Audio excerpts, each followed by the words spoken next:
Course à suivre à 16h05. Sur France 2, évidemment. Merci beaucoup, Merci. Arnaud. Cérémonie d'ouverture hier soir des Jeux équestres mondiaux en Basse-Normandie. C'est la première fois que l'événement se déroule en France.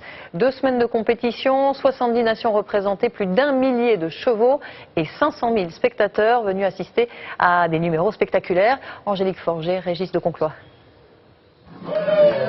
Au galop et en tenue de cow-boy, Riley Elliott, championne du monde junior de course autour de tonneaux.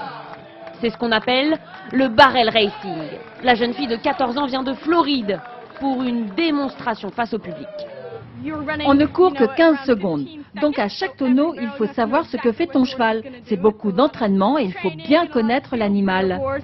Impensable pour la famille Langelin, passionnée d'équitation, de rater une telle rencontre, organisée pour la première fois en France.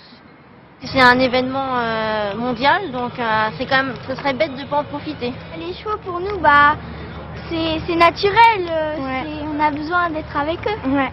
Au programme, des compétitions, 8 disciplines, 70 nations représentées, mais aussi des spectacles.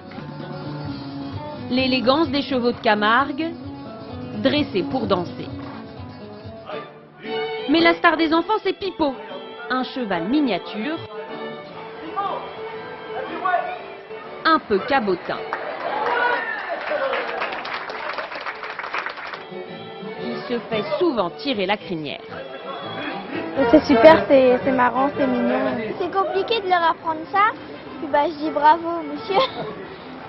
L'occasion aussi de redécouvrir des métiers oubliés. On attend plus de 300 000 visiteurs sur la quinzaine. C'est un événement international, c'est le plus grand événement équestre au monde, c'est plus gros que la partie équestre des Jeux Olympiques.